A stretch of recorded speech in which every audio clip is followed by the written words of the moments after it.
Chapter 8.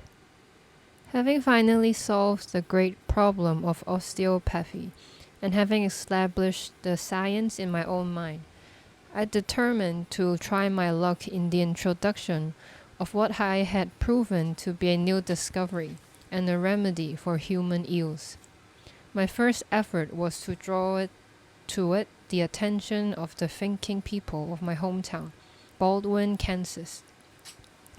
Baldwin is the home of the Baldwin and Baker University, which had been located there by free commissioners appointed by the General Conference of the M.E. Church between 1854 and 1856. My father, Abram Still L.B. Dennis, and Elder Wood were the commissioners to purchase a site. They advertised for offers from towns, villages, and other places where might be wanted a great university, backed by and under the auspices of the M.E. Church. Palmyra, afterward named Baldwin, made the offer, which was accepted by the locating committee. I lived in Palmyra at that time, took an active part in rushing the scheme on, and was appointed by the commissioners of the General Conference as agent with my brother Thomas J. B. Abbott, Daniel Fry, James Blood, and others, to select and locate a spot for the university building. We gave the church 640 acres of land, all in one body. Myself and two brothers donated 480 acres of land for the town site of Baldwin to assist in the establishment of Baker University. We, myself, brother, and two men named Barraclough, purchased and elected a 40-horsepower steam sawmill and sawed all the lumber for the university and the other buildings at Baldwin, as Palmyra was called after the founding of the college, and all the country for 20 miles around. I was ground agent of the work and was 5 years engaged in sawing, building, and doctoring the sick through smallpox, cholera, and other diseases, and representing the people of Douglas County in the Kansas legislature, during which time we washed and ironed the last wrinkle of human slavery out of the state, as I have told in former chapters. I was called a good doctor, a faithful legislator, a sober, sound, and loyal man, abounding with truth and justice, and a heart full of love to all. But alas, when I said, God has no use for drugs in disease, and I can prove it by his works. When I said, I could twist a man one way and cure flux, fever, colds, and the diseases of the climate, shake a child and stop scarlet fever, croup, diphtheria, and cure whooping cough in 3 days by a wring of the child's neck, and so on. All my good character was at once gone. You would have been ashamed of man or any other animal with 2 legs if you had heard the prayers that were sent up by men and women to save my soul from hell. When I asked the privilege of explaining osteopathy in the Baldwin University, the doors of the structure I had helped build were closed against me. I stayed in Kansas and listened and laughed until ready to go to Missouri, where I stopped with my brother, E.C. Still. He had been poor in health for a number of years and was so reduced he could scarcely walk, and had been led up to and turned loose in the pastures of hell by allopathy, and was using 75 bottles of morphine annually. I realized that bad could be worse. I stayed 3 months with him, got him free from opium, and started on to Kirksville, which I supposed would be the next cousin post. I stayed 3 months, then sent for my wife and 4 babies, who came to me in May 1875. My wife was a Methodist and could stand cussing pretty well. She said, I will stand by you. We'll be cussed together. Maybe we'll get it done cheaper. She studied economy and was as gritty as an eagle who loves to fight for her young ones. I did not tell her that when I came to Missouri, I found a letter addressed to my brother Edward from Brother Reverend James M. Still of Eudora, Kansas, stating that I was crazy, had lost my mind, and supply of truth-loving manhood. I read it and thought, as the eagle stirreth up her nest, so stir away, Jim, till your head lets down some of the milk of reason into some of the starved lobes of your brain. I believed Jim's brain would ripen in time, so I let him pray, until at the end of 18 years he said, "Hallelujah, Drew, you are right. There is money in it, and I want to study osteopathy." At this time, Jim is a member in good standing and doing much good in the cause. When he happens to think of it, he says, "Osteopathy is the greatest scientific gift of God to men." And he regrets that his mind was so far below high water mark that he could not see its perfection as a healing art, when it was held up to his view that he might have a mental feast, far back in the 70s.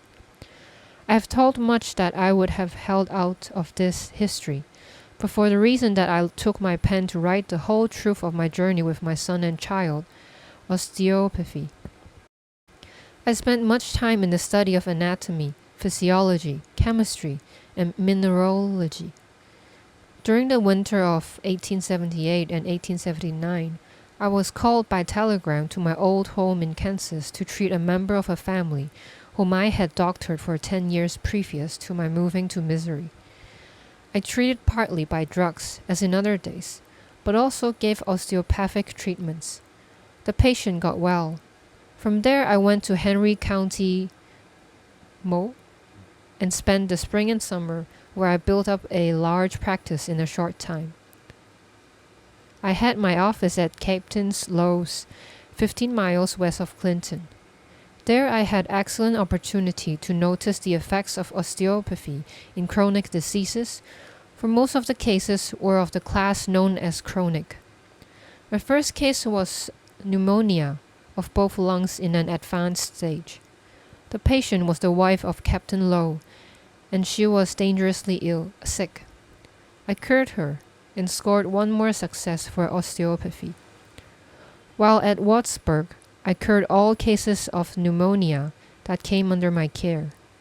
Hiram Kepner came with purulent sore eyes of the worst kind. He was almost blind. But in 2 months' treatment, his eyes went well, and no drugs had been used. I simply brought the arterial blood of the nutrient arteries to the eyes to do the work of repair. At this time, a case of erysipelas was brought to me. The patient was the wife of Captain Evie Stoll, whom drugs had failed to cure. I made a thorough examination of the great system of facial arteries and veins, treated her strictly by the rule of osteopathy, and she was well in 36 hours. I have since treated a great number of cases of erysipelas by this method and cured all of them. From Henry County, I went to Hannibal and opened an office for the fall and winter.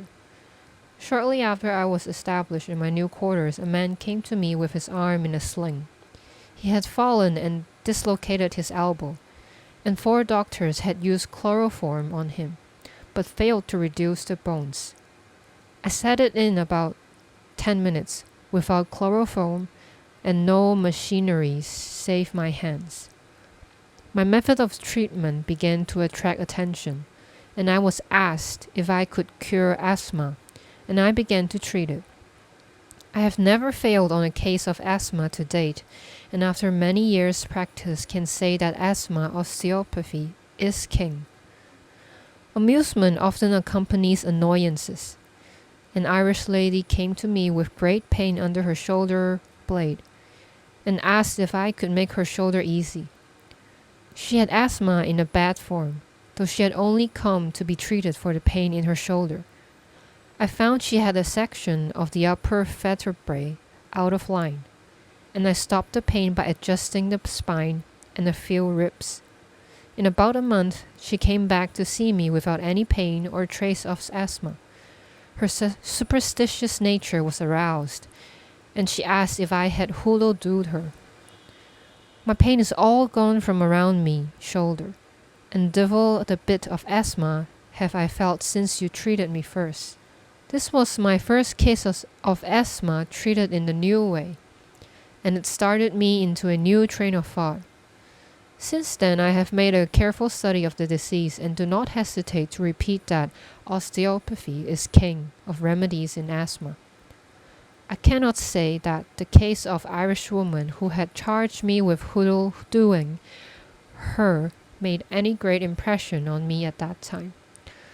A few months later, as I was driving across the country on business, I found a man in great distress, suffering with an attack of asthma. The day was cold, but the man sat out of doors, astride a chair with his face to the back of it. He was gasping for breath and suffering so much that his family, helpless to relieve him, stood around him crying. I quickly dismounted and hoodoo-dooed him, or in other words, I treated him, giving him relief at once, and he has had no return of the asthma during the 6 years which have passed since the treatment was given him. I discovered that my head could open just as other clamshells and take in a small amount of reason until I had obtained enough knowledge to know the absolute cause and was prepared to say yes when asked if I could cure asthma. While in Hannibal, a very well-dressed lady with sparkling eyes, and diamonds too, came into my office and said she desired to investigate my method of treatment and was very anxious to know how I cured people. She had heard that it was faith cure, Christian Science, spiritualism, and a great many other kinds of cures. After she had warmed up with her inquiries, she said, "I want you to tell me the honest truth. Isn't this mostly hypnotism?" I said, "Yes, madam." I said 17 hips in one day. She looked wise and skipped. I said 3 hips in the presence of Dr. W.O. Torrey, ex-president of the Missouri State Board of Health. He had diagnosed all 3 cases as being those of complete dislocation of the head of the femur from the socket.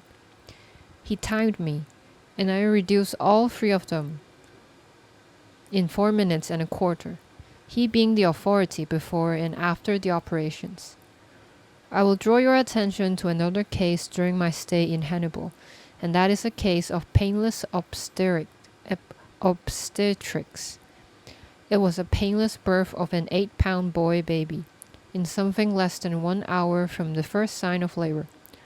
This was possibly the 20th case delivered by this method, which I consider worth all the knowledge of midwifery written to date by the old schools. As I am a great admirer of short sermons, we will drop details and be dismissed. 好啦，阿 Ruby 啊，咁你睇完讀完呢篇嘢啦，咁你有咩感覺呢？有咩係令你深刻嘅呢？我係即刻諗到啊，有啲 friend 其實好適合嚟睇 Osteopathy 嘅，但我就會卡咗喺個位，唔知點同嗰啲人介紹呢套嘢。而我睇呢篇文嘅時候，就係我自己都有好多即係嗰個創辦嘅嗰種糾結啊，就係真係 work 㗎，真係得㗎，但係你又無論你點解釋，啲人有時都係會誤解你，或者都係帶住一啲自己嘅一啲框架去嘗試理解你，然後有啲標籤咁樣，好難真係俾人明白到呢套嘢係咩，但而佢又真係 work 喎咁樣。我自己呢，其實喺成本書裏面呢，就咁多個 chapter 啦，佢都去咗好多大學咁樣巡迴演講啦，咁佢真係將啲演講嘅 script 就輯錄咗喺佢依本自傳度嘅。我特登揀依篇，係因為佢依篇呢係有個幽默位嘅。佢最尾呢就係話有個婦人去問佢：你係咪催眠我啊？咁樣咁好啦，你又點睇呢一樣嘢呢？你覺得Dr. Andrew Taylor Still 佢嘅解釋係咪一個好好嘅 approach 呢？定係你覺得應該要點樣回應有啲人去咁樣問一啲問題呢？咁我覺得對於比較需要邏輯去進入理解世界嘅人係困難嘅，佢呢個答法。即係其實佢都冇講到osteopathy 背後嗰個原則係咩啊？嗰個運作原理係咩？理論係咩？但係佢就即係用實證嘅方法講翻俾對方知咯，即係 work 咯咁樣。係啊，即係咁實在咯嗰件事情，你嚟經驗下啦咁樣。係，我都覺得咧，有陣時要俾到人哋明白咧，即係有啲 sample 啊，有啲體驗咧，係 work 嘅喎。咁你想點樣理解嗰一樣嘢咧？嗰個理解嘅權係喺嗰個人身上。佢覺得係 hypnosis 咁樣，係一啲 devil 嘅 work 咁樣，咁係嗰個人去理解嗰件事嘅權利。就正如你頭先應該都有見到本書提到Andrew Steele 佢嘅細佬本身都係牧師嚟嘅，佢都係好反感，覺得呢一個唔係神嘅工作，你係做緊一啲 devil 嘅嘢嘅。跟住去到佢細佬真係俾佢大哥醫翻好嘅時候咧，咦佢就覺得哇呢個係一個讚人神嘅工具啊咁樣。咁每個人嘅詮釋嗰個方法咧，喺唔同時間咧會變化嘅。咁有陣時真係 scientific 嗰方面講 logic， 同佢講話 blood arteries， 你都見到啦，話俾翻血佢咁樣。咁有啲人真係聽完耳邊風唔明㗎喎，咩叫做俾翻啲血液佢啊？咁樣就得㗎啦咁樣。咁佢哋連俾翻啲血嗰個 tissue 嗰啲 fascia 咁或者個 organs 有個 good circulation， 咁然之後有個治癒能力嘅發生，有啲人都係接受唔到嘅。